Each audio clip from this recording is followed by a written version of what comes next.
नमस्कार दोस्तों, स्वागत है आपका अपने YouTube channel study with selector में। डेली सेशन चलाते हैं करंट अफेयर का, उसमें हम आ गए अगले सेशन पे। आज जो हमारा सेशन होगा वो होगा 18 सितंबर का सेशन। हमारा डेली का सेशन होता है, उसमें हम आपको जो करंट के ऑब्जेक्टिव टाइप के क्वेश्चन होते हैं वो करवाते हैं। एक क्वेश्चन लास्ट वीडियो में आपसे पूछते हैं, उसका आंसर देते हैं। एक क्वेश्चन डेली आपसे पूछते हैं जिसका आंसर आपको हमें कमेंट बॉक्स में देना होता है। डेली का सेशन होता है। जो नया सेशन होगा वो होगा 18 सितंबर का सेशन। तो आज का सेशन शुरू करने से पहले आप लोगों से अपील है, आपने अभी तक हमारे चैनल स्टडी विद सिलेक्टर को सब्सक्राइब नहीं किया तो प्लीज़ सब्सक्राइब कर ले, बेल आइकन जरूर प्रेस करें। सबसे पहले हमारे वीडियो का नोटिफिकेशन आप तक पहुंचता रहे। आपको हमारा वीडियो पसंद आए तो वीडियो को लाइक करें, दोस्तों तक जरूर शेयर करें। चलिए शुरू करते हैं आज का सेशन। देखते हैं पहला क्वेश्चन क्या कह रहा है। कह रहा है हाल ही में विश्व रोगी सुरक्षा दिवस कब मनाएगा। हाल ही में विश्व रोगी सुरक्षा दिवस कब मनाएगा, तो करेक्ट आंसर हमारा ऑप्शन बी हो जाएगा। अभी हाल ही में 17 सितंबर को विश्व रोगी सुरक्षा दिवस मनाया गया है। तो करेक्ट आंसर ऑप्शन बी हो जाएगा। विश्व रोगी सुरक्षा दिवस हर साल 17 सितंबर को मनाया जाता है। विश्व रोगी सुरक्षा दिवस एक वार्षिक उत्सव है जिसे विश्व स्वास्थ्य संगठन द्वारा रोगी सुरक्षा के बारे में वैश्विक जागरूकता बढ़ाने, स्वास्थ्य सेवा में सुरक्षा बढ़ाने के लिए कार्रवाई को बढ़ावा देने और हितधारकों को सुरक्षित स्वास्थ्य सेवाएं प्रथाओं को एकजुट करने के लिए प्रोत्साहित करने के लिए इसको स्थापित किया गया था। विश्व रोगी सुरक्षा दिवस एक वार्षिक उत्सव है जिसको जो है बताया गया कि WHO के द्वारा इसको स्थापित किया गया था। आगे बढ़ते हैं, अगला क्वेश्चन देखने से पहले सितंबर के कुछ दिवस रिवाइज कर लेते हैं। विश्व ओजोन दिवस 16 सितंबर को मनाया जाता है। राष्ट्रीय इंजीनियर दिवस 15 सितंबर को। राष्ट्रीय हिंदी दिवस 14 सितंबर को। हिमालय दिवस 9 सितंबर को। राष्ट्रीय शिक्षक दिवस 5 सितंबर को। विश्व नारियल दिवस 2 सितंबर को मनाया जाता है। आगे बढ़ते हैं, अगला क्वेश्चन कह रहा है हाल ही में ब्रिक्स साहित्य फोरम 2024 का आयोजन किस देश में किया गया। ब्रिक्स साहित्य फोरम 2024 का आयोजन किस देश में किया गया। करेक्ट आंसर ऑप्शन बी हो जाएगा। रूस में अभी हाल ही में ब्रिक्स साहित्य फोरम 2024 का आयोजन किया गया। रूस की राजधानी की बात करें तो मास्को यहाँ की राजधानी और मुद्रा यहाँ की रूबल है। ऑस्ट्रेलिया की राजधानी कैनबरा और मुद्रा ऑस्ट्रेलियन डॉलर। चीन की राजधानी बीजिंग, मुद्रा यहाँ की है रेनमिनबी। फ्रांस की राजधानी पेरिस और यहाँ की मुद्रा है यूरो। ब्रिक्स साहित्य मंच 2024 11 सितंबर 2024 को रूस के कजान में शुरू हुआ। साहित्य ब्रिक्स के 2024 संस्करण का विषय क्या है। नई वास्तविकता में साहित्य, विश्व साहित्य परंपराओं, राष्ट्रीय मूल्यों और संस्कृतियों का संवाद इस बार का जो है इसका विषय है। यह ब्रिक्स जो है सम्मेलन ब्रिक्स देशों के लेखकों, कवियों, जो दार्शनिक हैं, कलाकार और विद्वान उनका एक संगम होता है। आगे बढ़ते हैं, हमारा अगला क्वेश्चन देखते हैं। अगला क्वेश्चन कह रहा है हाल ही में ब्रुसेल्स में डायमंड लीग 2024 का खिताब किसने जीता है। जो ब्रुसेल्स में डायमंड लीग 2024 का खिताब किसने जीता है। करेक्ट आंसर हमारा ऑप्शन सी हो जाएगा। अभी हाल ही में एंडरसन पीटर्स ने डायमंड लीग 2024 का खिताब अपने नाम किया है। तो करेक्ट आंसर ऑप्शन सी हो जाएगा। डायमंड लीग फाइनल के दौरान 2 बार के विश्व चैंपियन एंडरसन पीटर्स ने अपने शुरुआती प्रयास में 87.87 मीटर थ्रो के साथ उच्च स्थान स्थापित किया, यानी पहले स्थान पर रहे। नीरज चोपड़ा का जो तीसरा उनका प्रयास था वो 87.86 मीटर का था, जो ग्रेनेडा के एंडरसन पीटर्स से पीछे था। 0.01 जो है उनका थ्रो कम था, जिससे वो सेकंड पोजीशन में आ गए। और जो जर्मनी के जूलियर बेबर हैं उनका प्रयास कितना था 85.97, जिससे वो तीसरे पे थे। तो पहले पे थे एंडरसन पीटर्स, दूसरे पे नीरज चोपड़ा और तीसरे पे रहे हैं जूलियन बेबर। तो इसका खिताब किसने जीता है, एंडरसन पीटर्स ने। अगला क्वेश्चन कह रहा है हाल ही में किस राज्य में मेडिकल शिक्षा का पाठ्यक्रम अब हिंदी में उपलब्ध किया जाएगा। किस राज्य में जो मेडिकल शिक्षा का पाठ्यक्रम है हिंदी में उपलब्ध किया जाएगा। करेक्ट आंसर हमारा ऑप्शन सी हो जाएगा। राजस्थान सरकार ने जो है जो मेडिकल शिक्षा का पाठ्यक्रम है उसको अब हिंदी में उपलब्ध कराने का जो है निर्णय लिया है। तो करेक्ट आंसर ऑप्शन सी हो जाएगा। राजस्थान की बात करें तो राजधानी यहाँ की जयपुर। स्थापना दिवस 30 मार्च 1949। यहाँ को जो गवर्नर हरिभाऊ किशन राव बागड़े और यहाँ के सीएम कौन है, भजन लाल शर्मा यहाँ के सीएम का नाम है। हाल ही में किस देश ने ऑपरेशन सद्भाव शुरू किया। किस देश ने ऑपरेशन सद्भाव शुरू किया है। हमारा करेक्ट आंसर ऑप्शन डी हो जाएगा। अभी हाल ही में भारत ने ऑपरेशन सद्भाव शुरू किया है। तो करेक्ट आंसर ऑप्शन डी हो जाएगा। भारत की बात करें तो राजधानी यहाँ की नई दिल्ली और मुद्रा यहाँ की क्या है, रुपया यहाँ की मुद्रा है। ब्रिटेन की राजधानी लंदन और यहाँ की मुद्रा है पाउंड स्टर्लिंग। डेनमार्क की बात करें तो राजधानी यहाँ की कोपेनहेगन और यहाँ की मुद्रा है डेनिस क्रोनर। मैक्सिको की राजधानी मैक्सिको सिटी और यहाँ की मुद्रा है पेसो, यहाँ की मुद्रा का नाम है। बात करें तो भारत ने ऑपरेशन सद्भाव शुरू किया है, जिसके तहत बाढ़ प्रभावित म्यांमार, लाओस और वियतनाम को आपातकालीन राहत सामग्री भेजी गई, ताकि शक्तिशाली तूफान के विनाशकारी प्रभाव से उभरने में उनकी सहायता की जाए। तो भारत सरकार के द्वारा ऑपरेशन सद्भाव शुरू किया गया, किसके लिए? जो म्यांमार, लाओस और वियतनाम में बाढ़ से प्रभावित लोग हैं उनके लिए राहत सामग्री भेजी गई है।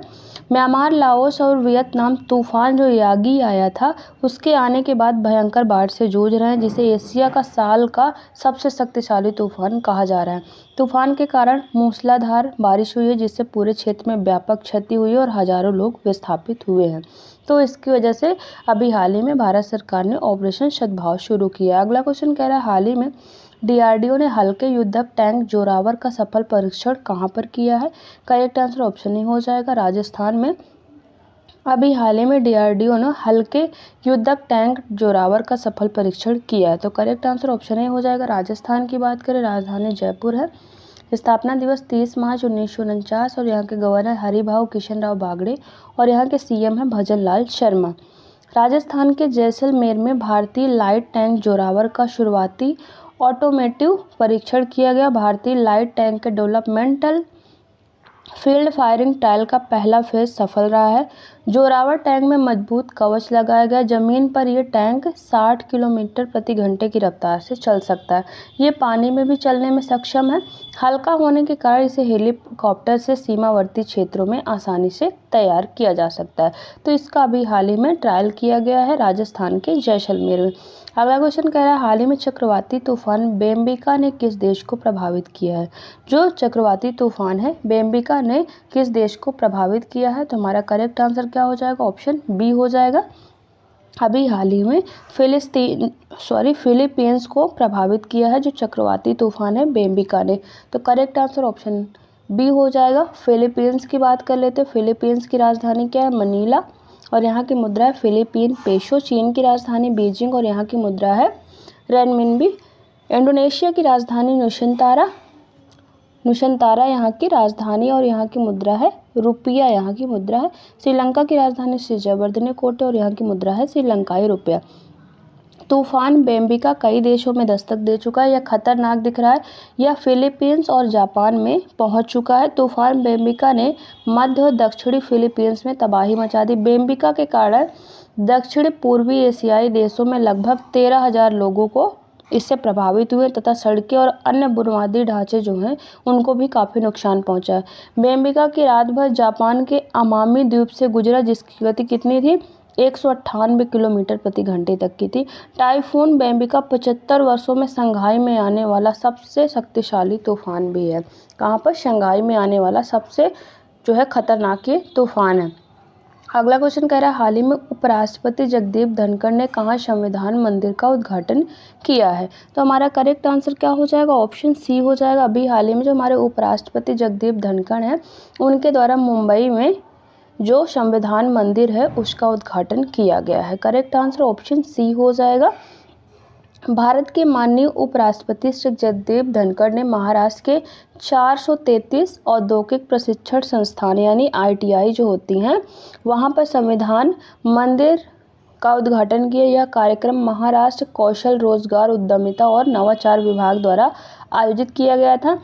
संविधान मंदिरों की स्थापना छात्रों को भारत के संविधान के महत्व और पवित्रता के बारे में शिक्षित करने और भारतीय संविधान के निर्माता भारत रत्न जो विजेता डॉक्टर भीमराव अंबेडकर के विचारों को प्रसारित करने के लिए इसकी स्थापना की गई है महाराष्ट्र के मुंबई में। अगला क्वेश्चन कह रहा है, हाल ही में अमेरिका ने किस देश के सरकारी मीडिया RT पर प्रतिबंध लगाने की घोषणा की है? हमारा करेक्ट आंसर ऑप्शन सी हो जाएगा। अभी हाल ही में अमेरिका ने रसिया के सरकारी मीडिया RT जो है उस पर प्रतिबंध लगाने की घोषणा की है। रूस की बात करें तो राजधानी यहाँ की मास्को और मुद्रा है रूबल। चाइना की राजधानी बीजिंग और मुद्रा रेनमिनबी है। यूक्रेन की राजधानी कीव और यहाँ की मुद्रा है रिवनिया। भारत की राजधानी की बात करें तो राजधानी नई दिल्ली है और यहाँ की मुद्रा है रुपया, यहाँ की मुद्रा का नाम है। अमेरिका ने रूसी सरकारी मीडिया नेटवर्क आरटी पर वैश्विक स्तर पर प्रतिबंध लगाने और उसे ब्लॉक करने के अपने प्रयासों को तेज कर दिया। अमेरिकी विदेश मंत्री एंटनी ब्लिंकन ने आरटी के खिलाफ और प्रतिबंधों की घोषणा की है। अमेरिकी प्रतिबंधों में दावा किया गया है कि आरटी मीडिया समूह के भारत सहित दुनिया भर में कार्यालय हैं और यह रूस के खुफिया तंत्र का एक वास्तविक अंग है। आरटी और रूसी विदेश मंत्रालय ने इस आरोप का खंडन भी किया है। आधिकारिक प्रतिक्रिया में आरटी ने एक वरिष्ठ संपादक ने अमेरिकी सरकार पर पागलपन और किसी भी वास्तविक असहमतिपूर्ण आवाज से भयभीत होने का आरोप भी लगाया है।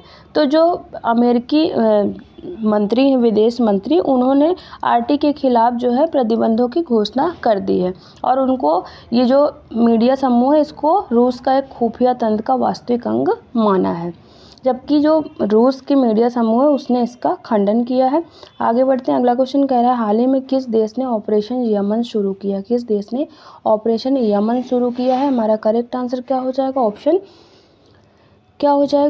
बी हो जाएगा। अभी हाल ही में इजराइल ने ऑपरेशन यमन शुरू किया है, तो करेक्ट आंसर ऑप्शन बी हो जाएगा। इजराइल की बात करें, राजधानी यरूशलेम और यहाँ की मुद्रा है न्यू शेकेल। फ़िलिस्तीन की बात करें तो राजधानी यहाँ की है पूर्वी यरूशलेम, यहाँ की राजधानी है और यहाँ की मुद्राएं यहाँ पर संयुक्त रूप से कई सारी मुद्राएं हैं, जैसे इजरायली शेकेल हो गई, जॉर्डियन दिनार और अमेरिकी डॉलर। तो यहाँ की कई सारी मुद्राएं हैं। यूक्रेन की राजधानी कीव और यहाँ की मुद्रा रिवनिया है। रूस की राजधानी मास्को और यहाँ की मुद्रा क्या है? रूबल यहाँ की मुद्रा है।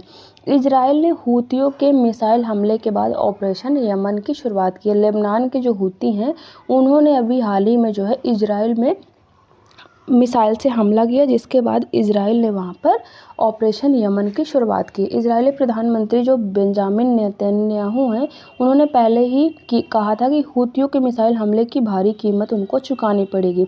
हूतियों ने इजराइल पर मिसाइल हमला किया था लेकिन इससे कोई नुकसान नहीं हुआ, लेकिन जो इजराइल के प्रधानमंत्री हैं बेंजामिन नेतन्याहू ने, तो उन्होंने ऑपरेशन यमन की शुरुआत की। किसके खिलाफ? हूतियों, लेबनान के जो हूती हैं उनके खिलाफ इसकी शुरुआत की है। अगला क्वेश्चन कह रहा है हाल ही में किस देश ने हिजाब पर प्रतिबंध लगाया? हाल ही में किस देश ने हिजाब पर प्रतिबंध लगाया है? हमारा करेक्ट आंसर ऑप्शन बी हो जाएगा। अभी हाल ही में तजाकिस्तान ने हिजाब पर प्रतिबंध लगाया है। तजाकिस्तान की बात करें तो राजधानी यहाँ की क्या है? दुशांबे यहाँ की राजधानी और यहाँ की मुद्रा है शोमोनी, यहाँ की मुद्रा है। तजाकिस्तान की राजधानी है दुशांबे और यहाँ की मुद्रा है शोमोनी।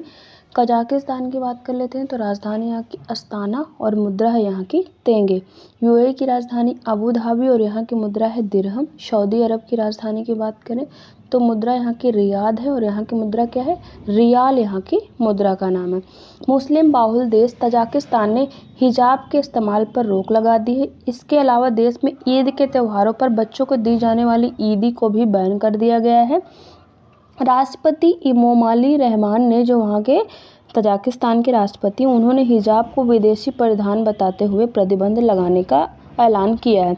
नए कानून का पालन न करने पर 60,000 से 5 लाख रुपए, यानी अपने इंडियन करेंसी में बात करें तो, तक के जुर्माने का प्रावधान रखा गया। वहीं अगर कोई धार्मिक या सरकारी अधिकारी इस कानून का पालन नहीं करेगा तो उस पर 3 से 5 लाख रुपए तक का फाइन लगाया जाएगा। तो तजाकिस्तान की जो गवर्नमेंट है उसके द्वारा ये अनाउंसमेंट अभी हाल ही में किया गया। अगला क्वेश्चन कह रहा है हाल ही में किसे सशस्त्र सीमा बल यानी एसएसबी का महानिदेशक नियुक्त किया गया है? करेक्ट आंसर ऑप्शन डी हो जाएगा। अभी हाल ही में अमृत मोहन प्रसाद जो हैं उनको एसएसबी यानी सशस्त्र सीमा बल का महानिदेशक नियुक्त किया गया, तो करेक्ट आंसर ऑप्शन डी हो जाएगा। आईपीएस अधिकारी अमृत मोहन प्रसाद को सशस्त्र सीमा बल का महानिदेशक नियुक्त किया गया है। वह ओडिशा कैडर के 1989 बैच के आईपीएस अधिकारी। उनका कार्यकाल कब तक रहेगा? 31 अगस्त 2025 तक रहेगा। अमृत मोहन प्रसाद वर्तमान में केंद्रीय रिजर्व पुलिस बल यानी सीआरपीएफ के विशेष महानिदेशक भी हैं। दलजीत सिंह चौधरी जो कि यूपी कैडर के 1990 बैच के आईपीएस अधिकारी हैं, उन्हें हाल ही में सीमा सुरक्षा बल यानी बीएसएफ का महानिदेशक नियुक्त किया गया था। और जो ये अमृत मोहन प्रसाद है इनको सशस्त्र सीमा बल यानी एसएसबी का महानिदेशक अभी हाल ही में नियुक्त किया गया है। अगला क्वेश्चन कह रहा है हाल ही में किसने व्यापार और उद्योगों से संबंधित शिकायतों के समाधान के लिए जन सुनवाई पोर्टल लॉन्च किया है? हमारा करेक्ट आंसर ऑप्शन सी हो जाएगा। अभी हाल ही में जो केंद्रीय मंत्री पीयूष गोयल हैं, उन्होंने व्यापार और उद्योगों से संबंधित शिकायतों के समाधान के लिए जन सुनवाई पोर्टल लॉन्च किया है। तो करेक्ट आंसर हमारा ऑप्शन सी हो जाएगा, पीयूष गोयल। बात करें तो महाराष्ट्र में केंद्रीय मंत्री पीयूष गोयल ने मुंबई में वाणिज्य और उद्योग मंत्रालय के जन सुनवाई पोर्टल का अनावरण किया है। पोर्टल को व्यापारियों के बीच सीधी और पारदर्शी बातचीत की सुविधा प्रदान करने और निर्यातकों को उनके मुद्दे को ऑनलाइन हल करने में मदद करने के लिए डिज़ाइन किया गया है। इसमें चाय बोर्ड, कॉफ़ी बोर्ड, मसाला बोर्ड, रबर बोर्ड, एपीडा और विदेश व्यापार महानिदेशालय जैसे कई विभाग शामिल किए गए हैं, जो मंत्रालय के अंतर्गत कार्य करते हैं। जो पीयूष गोयल ने निर्यात ऋण गारंटी निगम की संशोधित स्माइल ईआरपी सुविधा का भी उद्घाटन इसी टाइम पर किया है। अगला क्वेश्चन कह रहा है, हाल ही में शीमा 2024 में बेस्ट एक्ट्रेस क्रिटिक्स का पुरस्कार किसने जीता है? हमारा करेक्ट आंसर ऑप्शन सी हो जाएगा। ऐश्वर्या राय बच्चन ने शीमा 2024 में बेस्ट एक्ट्रेस क्रिटिक्स की श्रेणी में सर्वश्रेष्ठ एक्ट्रेस का खिताब अपने नाम किया है। तो करेक्ट आंसर ऑप्शन सी हो जाएगा। शीमा बात करें तो यानी south Indian international movie awards 2024 में ऐश्वर्या राय ने मुख्य किरदार में सर्वश्रेष्ठ अभिनेत्री यानी क्रिटिक्स का पुरस्कार जीता है। उन्हें यह पुरस्कार जो उनकी मूवी थी पोन्नियन सेल्वन 2 के लिए दिया गया है। पोन्नियन सेल्वन मूवी की बात करें तो इसको मणिरत्नम ने डायरेक्ट किया था। उसके लिए उन्हें बेस्ट जो एक्ट्रेस का क्रिटिक्स के लिए अवार्ड दिया गया है। अगला क्वेश्चन कह रहा है, हाल ही में Salima Imtiaz ICC umpire panel में शामिल होने वाली किस देश की पहली महिला बनी है? इम्तियाज यानी Salima Imtiaz ICC umpire panel में शामिल होने वाली किस देश की पहली महिला बनी है? हमारा करेक्ट आंसर ऑप्शन सी हो जाएगा। पाकिस्तान की पहली महिला बन गई हैं सलीमा इम्तियाज, जो आईसीसी अंपायर पैनल में शामिल हुई हैं। तो करेक्ट आंसर ऑप्शन सी हो जाएगा। पाकिस्तान की बात करें, राजधानी यहाँ की इस्लामाबाद है और मुद्रा यहाँ की है पाकिस्तानी रुपया। श्रीलंका की राजधानी सिजावर्धिनी कोटे और यहाँ मुद्रा है श्रीलंकाई रुपया। नेपाल की राजधानी काठमांडू और मुद्रा है यहाँ की नेपाली रुपया। बांग्लादेश की राजधानी ढाका और मुद्रा यहाँ की है टका, यहाँ की मुद्रा का नाम है। इस तरह से जो हमारे ऑब्जेक्टिव टाइप के क्वेश्चन होते हैं खत्म होते हैं। एक क्वेश्चन डेली आपसे पूछते हैं जिसका आंसर आपको हमें कमेंट बॉक्स में देना होता है। क्वेश्चन कह रहा है, हाल ही में केंद्र सरकार ने मिशन मौसम के लिए कितने बजट की मंजूरी दी है? ऑप्शन ए 5,000 करोड़ रुपए, ऑप्शन बी 2,000 करोड़ रुपए, ऑप्शन 3 1,000 करोड़ रुपए, ऑप्शन डी 3,000 करोड़ रुपए। तो इसका आंसर आप हमें कमेंट बॉक्स में जरूर दें कि केंद्र सरकार ने अभी हाल ही में मिशन मौसम के लिए कितने बजट की मंजूरी दी है।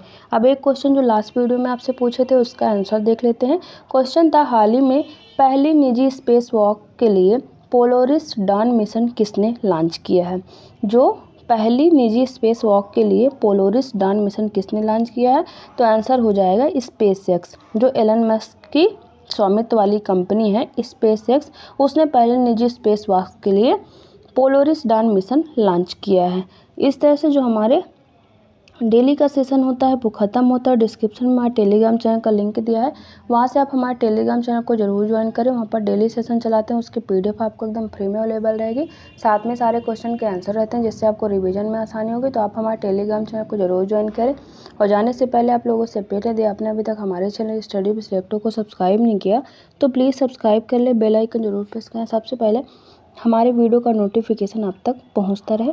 और आपको हमारा वीडियो पसंद आए तो वीडियो को लाइक करना बिल्कुल भी ना भूलें और अपने दोस्तों तक ज़रूर शेयर करते रहें। चलिए मिलते हैं आपसे नेक्स्ट वीडियो में, तब तक के लिए थैंक यू।